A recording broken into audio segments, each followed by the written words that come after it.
Let's start coding out our hash table.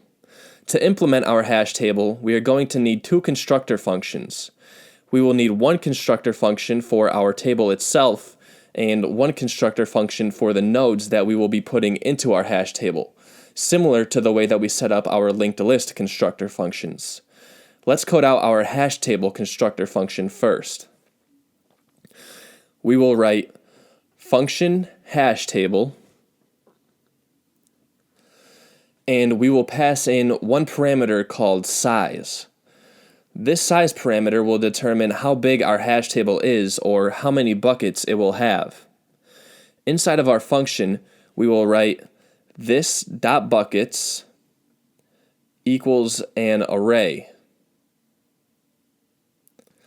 And we will pass our size parameter into the array's parentheses. What this line does is it defines where the data of our hash table will be stored, or the buckets itself. This is really the meat of our hash table right here.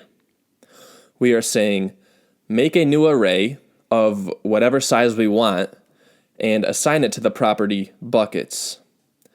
This buckets property is basically our whole hash table, and it will initially be set to an empty array of whatever size we choose.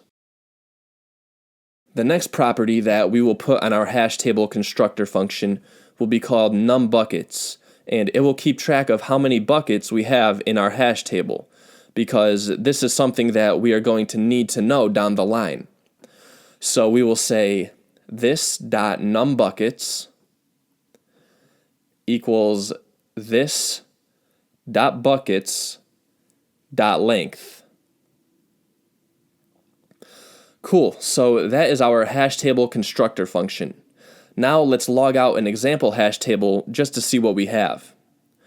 We will write variable myHT equals a new hash table, and we will pass in a size of 30. Below this, we will log it out by saying console log and passing in myHT. Let's run it.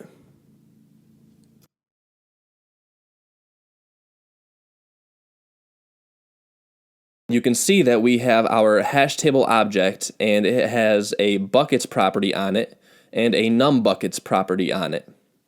You can see that our hash table itself, or the buckets property, is set to an array of size 30, in which every element or bucket is currently unoccupied or undefined. We will fill these buckets up with our insert method in a future video. You can also see that our numBuckets property is accurate because it shows that we have 30 buckets. Great, so our hash table constructor function is working as it should. Now let's make our constructor function for each piece of data or hash node that we will put into our hash table. We will say function hash node, and our hash node will take in key, value, and next parameters.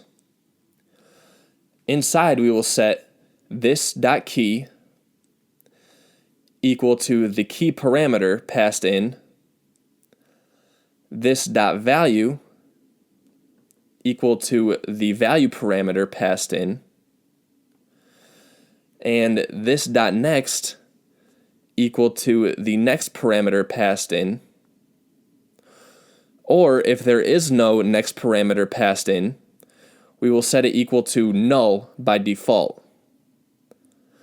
The next property on our hash node will refer to the next node in that specific bucket if we end up having any collisions.